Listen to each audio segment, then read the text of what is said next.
حضرت علی علیہ السلام کی پیدائش کی باتیں سنتے ہیں کہ خانہ کعبہ میں ہوئی، اس روایت کے بارے میں بتائیں کہ یہ روایت صحیح ہے یا غلط؟ یہ روایت المستدرک للحاکم میں موجود ہے۔ امام حاکم نے تو دعویٰ کیا ہے اس روایت کا کہ یہ صحیح ہے، لیکن یہ روایت بہت کمزور ہے۔ ایون مولانا اسحاق صاحب رحمہ اللہ تعالی، ان سے بھی یہ سوال ہوا تھا تو انہوں نے بھی یہ مانا تھا کہ یہ روایت کمزور ہے۔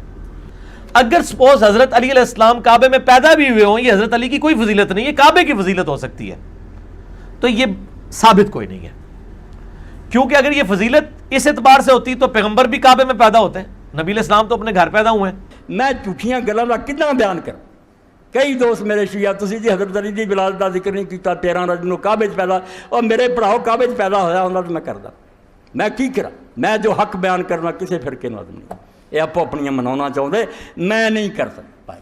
حضرت علی دا کعبے پیدا ہونا کوئی نہیں، پاویں شاہ ولی اللہ لکھے پاویں کوئی ثابت، سب ایویں بنوٹی گلا۔ امیر المؤمنین علیہ السلام کے جتنے فضائل بے شمار ہیں، اسی طرح ان پر ظلم بے حد و بے انتہا ہے، اور انہی مظالم کی ایک صورت یہ ہے، انہی کے ستم جو امیر المؤمنین علیہ السلام کا سلسلہ ان پہ جاری ہے، اس کا ایک جہت یہ ہے کہ ان کے بے شمار فضائل جن کی کوئی مثال نہیں ہے، اور ہر ایک فضیلت اس کی قوت کی روح سے وہ خود ایک بے مثال ہے اور خود بے حد و بے انتہا ہے۔ عدد کے لحاظ سے فضائل بے انتہا، اور ہر فضیلت خود اپنی ذات کے طور پر اس کو اگر دیکھ لیں تو وہ صرف وہ اسی حالت میں بھی بے انتہا ہے۔ ان پہ ظلم کے سلسلے کا ایک جہت یہ ہے کہ ان کے فضائل کا انکار کیا جا رہا ہے تاکہ ان کے مقام کو نیچے لایا جائے، اور ان کے دشمنوں کو اور ان کے غاصبین کو ان سے کم نہ دکھایا جائے۔ امیر المؤمنین علیہ السلام کو پروردگار عالم نے ایسے بعض امتیازات سے، ایسے بعض خصوصیات سے نوازا ہے جس کو رسول پاک صلی اللہ علیہ وآلہ وسلم کو بھی انہوں نے عطا نہیں فرمایا ہے۔ انہی میں سے ایک یہ ہے کہ امیر المؤمنین علیہ السلام بیت اللہ الحرام کعبہ مشرفہ میں دنیا میں پیدا ہوئے ہیں، اور یہ ایک ایسی فضیلت ہے جو مخصوص امیر المؤمنین علیہ السلام ہے۔ اس فضیلت کے اس بات کے لیے لازمی بات ہے، تمام امیر المؤمنین علیہ السلام کے فضائل کی ہم جب بات کرتے ہیں تو ان کے اس بات کے لیے ہمیں کتب عمریہ کی ضرورت نہیں ہے، جماعت عمریہ کے اسانید اور ان کے مرویات کی ہمیں کوئی حاجت نہیں ہے، کیونکہ الحمدللہ رب العالمین اہل بیت طاہرین علیہم السلام کے فضل و کرم سے، ان کی محنتوں سے انہوں نے اتنی احادیث لکھوائی ہیں، انہوں نے اتنے حقائق بیان کیے ہیں الحمدللہ رب العالمین کہ ہمارے پاس اہل بیت اطہار علیہم السلام کے فضائل میں اور اہل بیت علیہم السلام کے تعلیمات کو سمجھنے کے لیے بے انتہا ہمارے پاس احادیث موجود ہیں۔ گرچہ ہمیں ضرورت نہیں ہے مخالفین کے احادیث کو پرکھنے کی، یا ان کے احادیث کی روح سے ہم فضائل اہل بیت علیہم السلام ثابت کریں یا دین کا کوئی بھی جزء ثابت کریں، کیونکہ ہمارے نزدیک مخالفین کے جو احادیث ہوتے ہیں ان کی کوئی اعتبار ہی نہیں ہوتی، ان کے احادیث بہت ہی غیر علمی طریقے سے اور غیر معتبر طریقے سے جمع کیا گیا ہے ایسے لوگوں کے ذریعے جو وہ خود متہم ہیں، بلکہ ثابت ہے ہمارے نزدیک کہ یہ فاسد العقیدہ اور فاسد العمل لوگ تھے۔ لیکن امیر المؤمنین علیہ السلام کی امامت اور ان کی افضلیت کے اس بات کے لیے کوئی اس میں حرج نہیں ہے کہ بعض اوقات ہم مخالفین کے احادیث ان کے سامنے پیش کریں اور یہ ان کو دکھائیں کہ امیر المؤمنین علیہ السلام سے کسی کا کوئی قیاس نہیں ہے۔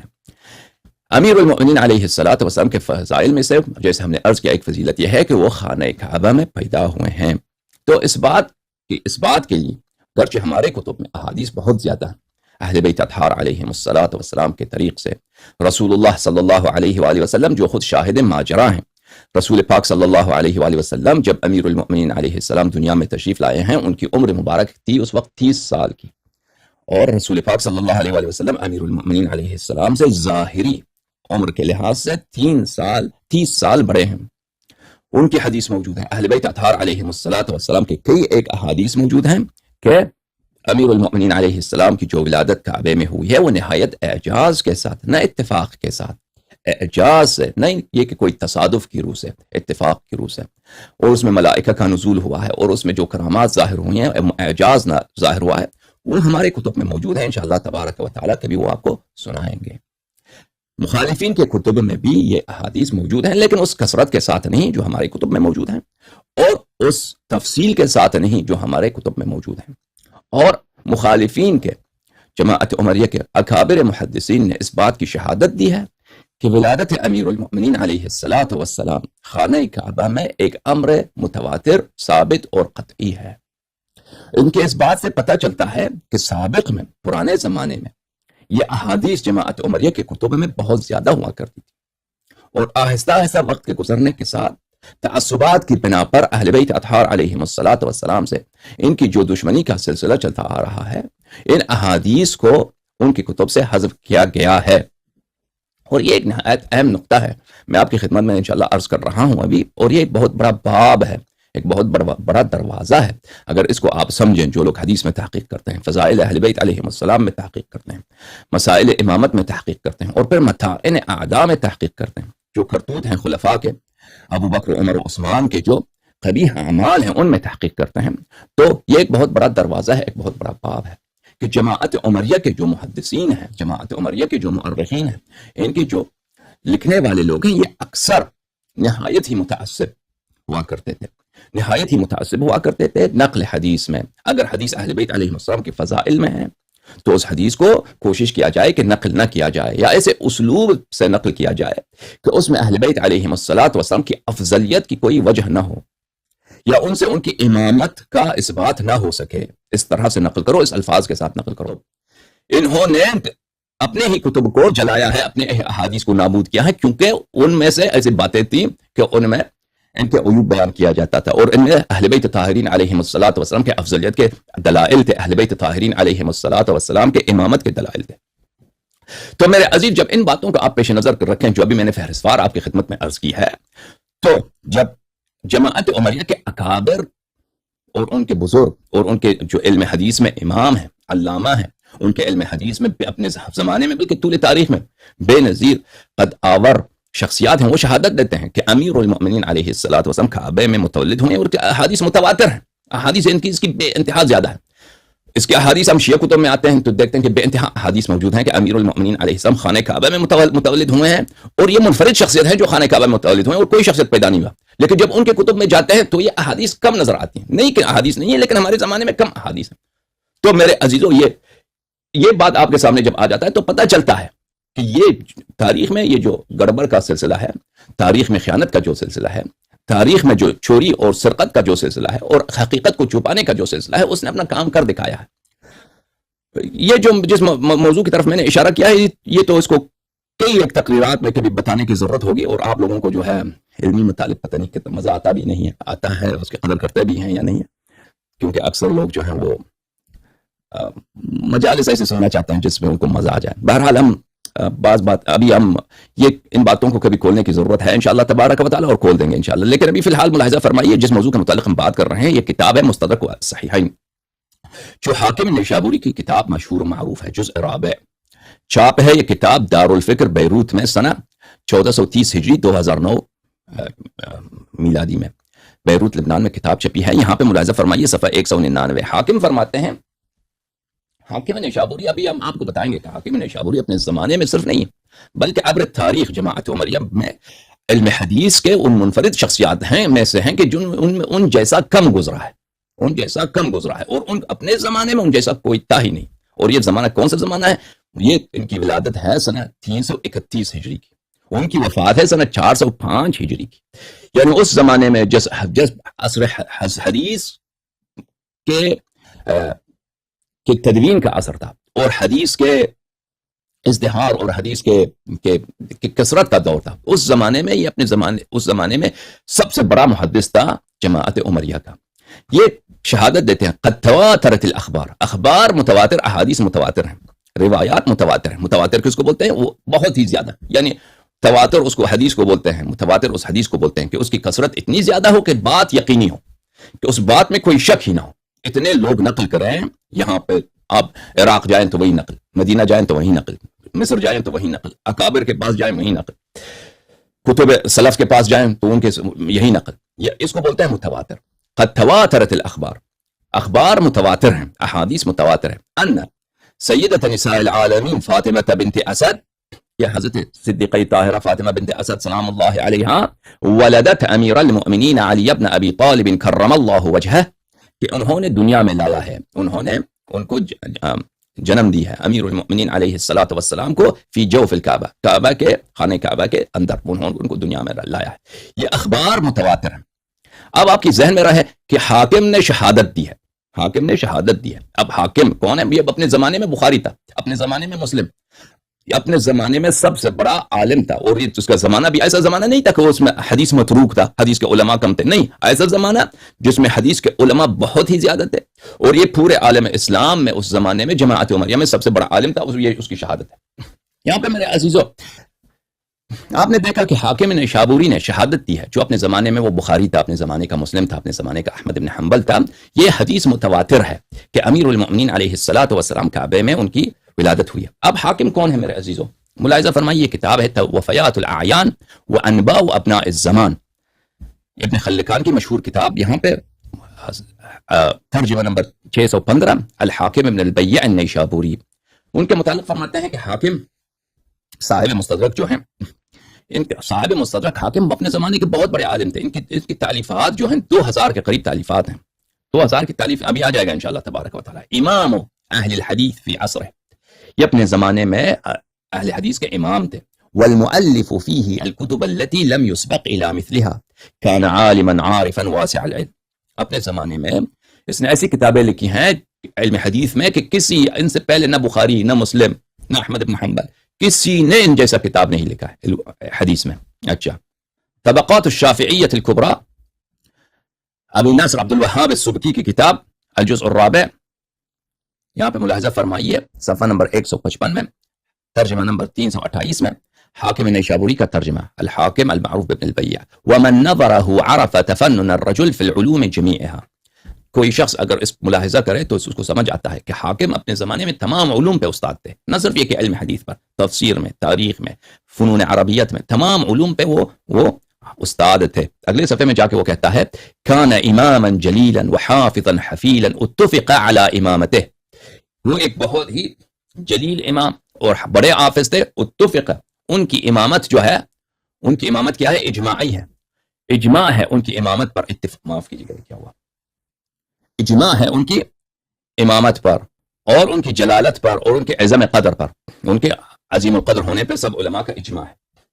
کتاب ہے تذکرۃ الحفاظ، ذہبی صاحب کی کتاب تذکرۃ الحفاظ، جزء ثالث، چھاپ دار الکتب۔ یہاں پہ ملاحظہ فرمائیے صفحہ نمبر 162 میں، حاکم الحافظ الکبیر امام المحدثین، یہ محدثین کے امام ہیں۔ اور کون کہتا ہے؟ ذہبی کہتا ہے، ذہبی ان کو یہ اس لقب کے ساتھ پکارتا ہے کہ امام، محدثین کے پیشوا، محدثین کا قدوہ، محدثین کا رہنما، محدثین کا سب سے بڑا عالم حاکم نیشابوری۔ اور یہی جملہ ان کا بھی ہے، سیوطی کا بھی ہے، طبقات الحفاظ، عبد الرحمن سیوطی کی کتاب۔ یہاں پہ ملاحظہ فرمائیے میرے عزیزو، چھاپ دار الکتب العلمیہ جو سنت 1403 میں وہاں پہ چھپی ہے، ملاحظہ فرمائیے صفحہ نمبر 410، الحاکم الحافظ الکبیر امام المحدثین، امام المحدثین الحاکم النیشابوری۔ اگلے صفحے میں جا کے کہتے ہیں وکان امام عصرہ فی الحدیث العارف به حق معرفتی صالحا ثقہ، اپنے زمانے میں امام حدیث تھا، عارف، حدیث میں عارف، حق معرفت ہے، حدیث کو اچھی طرح جانتا تھا، صالح تھا، ثقہ تھا، یمیل الی التشیع، یمیل الی التشیع سے کیا مراد ہے؟ تشیع کی طرف اس کا میل تھا، یعنی تفضیل دیتا تھا، امیر المؤمنین علیہ الصلوۃ والسلام کو ابو بکر عمر پہ افضلیت پہ اس کی طرف اس کا میل تھا، یا امیر المؤمنین علیہ السلام کو عثمان پر فضیلت دینے پہ اس کا میل تھا کہ امیر المؤمنین علیہ السلام عثمان سے افضل ہیں۔ اس سے مراد، تشیع سے مراد یہ نہیں ہے کہ وہ شیعہ رافضی ہیں۔ اتحاف المرتقی بتراجم شیوخ البیہقی، تالیف محمود بن عبد الفتاح النخال۔ یہاں پر ملاحظہ فرمائیے حاکم نیشابوری کے خلاف حاکم الشافعی المعروف بابن البیع، امام اہل حدیث فی عصری والعارف بحق معرفتی، سمع من نحو 2000 شیخ، 2000 مشائخ کے پاس انہوں نے شاگردی کی ہے۔ عبد الغافر فارسی نے اپنے کتاب تاریخ میں لکھا ہے کہ حاکم نیشابوری امام اہل الحدیث فی عصری والعارف بحق معرفتی، اور اس کی کتابیں بہت زیادہ ہیں، 2000 کے کتاب اس نے 2000 کے قریب اس نے کتاب لکھی ہیں۔ یہاں پہ لکھا ہے فاتفق له من التصانیف ما لعله يبلغ قریبا من 1000 جزء، معاف کیجیے میں نے 2000 کہا بلکہ 1000، کہا کہ 1000 کتاب اس نے لکھی ہیں، 1000 کتاب اس نے لکھی ہیں۔ اور پھر کہا ومضى الى رحمت اللہ ولم يخلف في وقته مثله، ان کی جب وفات ہوئی ہے تو ان جیسا عالم کوئی نہیں تھا پورے عالم اسلام میں، حاکم نیشابوری۔ اور یہ کس زمانے کی بات ہے میرے عزیزو؟ وہ اس زمانے کی بات ہے جب علم بہت زیادہ ہوتا تھا، حدیث بہت زیادہ ہوا کرتی، سمجھ میں آ رہی نا؟ تو ایسے عالم جو اپنے زمانے کا بخاری تھا اور مسلم تھا، اور اس زمانے میں حدیث بہت زیادہ تھا، اور ان کا کام ہی تھا حدیث کی تدریس کرنا اور حدیث کے متعلق تعلیف کرنا، وہ کہہ رہا ہے کہ یہ حدیث متواتر ہے کہ امیر المؤمنین علیہ الصلوۃ والسلام خانہ کعبہ میں پیدا ہوئے. اچھی بات ہے. میں نے آپ کی خدمت میں عرض کیا کہ جماعت عمریہ کی جو تاریخ اور حدیث کی جو تاریخ ہے، اس کے مشکلات میں سے ایک مشکل یہ ہے کہ ان کے محدثین اکثر متعصب تھے. تعصب ان کے دشمنی کی حد تک اہل بیت علیہم الصلوۃ والسلام کے خلاف. پہلی بات یہ ایک جملہ یاد رکھیے. دوسری طرف کیا ہے کہ ان کے یہ جو گورنمنٹس میں یہ گزرے ہیں، ان کے گورنمنٹس کیا تھے؟ ان کے حکومتیں جو تھیں، ان کی دشمنی تھی اہل بیت علیہم السلام سے، اور یہ اس بات کی حوصلہ افزائی نہیں کرتے تھے کہ اہل بیت علیہم السلام کے شان میں احادیث نقل کیا جائے، بلکہ منع کرتے تھے سخت، بلکہ قتل کرتے تھے کہ کوئی اہل بیت علیہم السلام کے متعلق حدیث نقل کرے، اس کے قتل کیا جائے. دوسری بات. تیسری بات یہ ہے کہ ان کا عوام کا بھی ہمیشہ یہ توقع رہا ہے اپنے علماء سے کہ یہ ایسی احادیث نقل کریں جو ان کی جہالت کے مطابق ہو، جو ان کے اپنے انحرافات اور ان کے اپنی بدبختیوں کی اور ان کے اپنی غلط عقائد کے موافق ہو. کوئی ان کے عقیدے کے خلاف کوئی صحیح حدیث نقل کریں تو اس کی اچھی طرح پٹائی کر دیں، بلکہ اس کی نقل کر اس کی قتل کرنا. اس بات کا ہمارے اس بحث سے کیا تعلق ہے؟ کیونکہ حافظ حاکم نیشابوری شہادت دے رہا ہے کہ یہ حدیث متواتر ہے، اور ابھی ہم جب دیکھتے ہیں عمریوں کے کتب میں یہ احادیث ہیں لیکن کم ہے. تو اس متواتر احادیث کہاں گئیں میرے عزیز؟ تو اس کی ایک وجہ یہی ہے کہ یہ تعصب کا سلسلہ جو چلتا آ رہا ہے، اس کی وجہ سے بہت ساری احادیث ضائع ہو گئی ہیں. اور انشاءاللہ تبارک و تعالی اس کے بعد ہم دکھائیں گے آپ کو کہ ان کے علماء نے خود شہادت دی ہے کہ احادیث ان کی، اور بلکہ احادیث کیا، ان کو بہت سارے کتب احادیث ان کی ضائع ہو چکی ہے تاریخ کے عبر میں. یہ کتاب ہے مجموعۃ الفتاوی لشیخ الالحاد ابن تیمیہ الحرانی، مجلد نمبر 20. کتاب چپی ہے، سند نہیں لکھا یہاں پہ، صفحہ نمبر 129 یہاں پہ کہ مجتہدین کے فتاوی ایک دوسرے سے مختلف کیوں ہوتے ہیں، بلکہ حدیث کے خلاف کیوں وہ فتویٰ دیتے ہیں. وہ کہتا ہے اس کے کئی وجوہات ہیں. پہلی سبب کہ مجتہدین جو ہیں نص کے خلاف فتوے دیتے ہیں، کیوں؟ حدیث کا نہیں پتہ ہوتا. اچھا، اسی میں سلسلے میں جا کر بہت وقت نہیں ہے عزیزوں، میں نے ابھی یہ مجلس ختم کرنا ہے، یہ پروگرام ختم کرنا ہے. یہاں پہ ملاحظہ فرمائیے، کہتا ہے فمن اعتقد ان كل حديث صحيح قد بلغ كل واحد من الائمه او اماما معينا فهو مخطئ خطأ فاحشا قبيحا. کہتا ہے کہ سب احادیث سب علماء کو نہیں معلوم، سب احادیث سب علماء کو نہیں معلوم. اگر کوئی شخص کہتا ہے کہ فلان حدیث یا سب حدیث صحیح حدیث فلان عالم کو پتہ ہونا چاہیے، یہ درست نہیں ہے، وہ خطا کار ہے. احادیث بہت زیادہ ہیں، اور پرانے زمانے میں تو احادیث اور ہی زیادہ ہوتی تھی، وہ احادیث کم ہو گئی ہمارے زمانے میں. تو اگر کوئی یہ شخص کہتا ہے تو وہ بہت باطل ہی بات کہتا ہے. تو اس کے علاوہ وہ کہتا ہے کہ بل الذين كانوا قبل جمع هذه الدوانين اعلم بالسنه من المتاخرين بكثير لان كثيرا مما بلغهم او صح انهم لا يبلغنا الا عن مجهول او باسناد منقطع او لا يبلغنا بالكليه. کہتے ہیں کہ ہمارے پاس جو کتابیں ہیں، حدیث کی کتابیں ابھی ہیں، ان کتابوں سے ان سے پہلے جو لوگ تھے ان کو حدیث کا زیادہ علم تھا، کیونکہ ان کے پاس بہت ساری احادیث تھیں جو صحیح سند کے پاس تھیں، ہمارے پاس صحیح سند کے ساتھ نہیں پہنچی، مجہول سند یا منقطع سند کے پاس پہنچی ہیں، یا بالکل ہمیں نہیں پہنچی ہیں. صریح ہے اس کلم کس بات پر کہ احادیث ضائع ہو چکی، حدیث کا نقصان ہو چکا ہے، احادیث کم ہوتی گئی. ٹھیک ہے نا میرے عزیزو؟ یہ کتاب الانتصار للسلف الاخیار بقلم محمد محب الدین ابو زید. یہاں پر ملاحظہ فرمائیے عزیزو، كذلك فإن كثيرا من كتب المسلمين قد فقدت على مر الزمان بسبب عواد الحروب والأيام وتفريط المسلمين وغفلتهم، وقد ذهب بعض العلماء إلى أن كمية الكتب المفقودة تساوي أضعاف كمية الكتب الموجودة. کہتے ہیں حدیث کی کتب بہت ضائع ہو چکی ہیں، جو کتابیں ضائع ہو چکی ہیں، مفقود کتابیں ہیں، موجود کتابوں سے کئی زیادہ ہے. بات یہ ہے میرے عزیزو، اپنے زمانے کا سب سے بڑا عالم حاکم نیشابوری شہادت دیتا ہے کہ حدیث متواتر ہے، یہ حدیث متواتر ہے. ان باتوں کا اگر آپ ذہن میں رکھیے، پہلی بات ان کے علماء ہمیشہ متعصب رہے ہیں کہ یہ اہل بیت علیہ السلام کے فضائل کو نقل نہیں کرنا چاہتے. دوسری بات گورنمنٹوں کی پالیسیاں بھی ہیں کہ اہل بیت علیہ السلام کے فضائل نقل نہ کیے جائیں. تیسری بات عوام کا بھی یہ تعصب ہے. چوتھی بات یہ خود اعتراف کرتے ہیں کہ ان کے حدیث ضائع ہو چکے ہیں، مفقود ہو چکی ہیں. تو ان کو اگر ان باتوں کو مد نظر رکھیں تو ثابت ہے کہ حاکم کی جو شہادت ہے کہ سنہ 321 ہجری میں اس کی پیدا ولادت ہے، اس زمانے میں یہ حدیث بہت زیادہ ہوئی وہ جماعت عمریہ کے پاس، یہ بالکل صحیح بات ہے. اور اس کے اسباب و عوامل بہت زیادہ ہیں. میں آپ سب کا بہت شکریہ ادا کرتا ہوں، اور امید رکھتا ہوں آپ سلامت سے ہوں، خیریت سے ہوں، اور انشاءاللہ تبارک و تعالی پروردگار عالم ہمیں اور آپ کو اہل بیت طاہرین علیہم السلام کے بہترین شیوعوں میں شامل فرمائے. اور امید رکھتا ہوں کہ آپ نے استفادہ کیا ہو. اللہم صلی علی محمد و آل محمد. خدا حافظ. آپ سب کا یا علی مدد، یا علی مدد، یا علی مدد.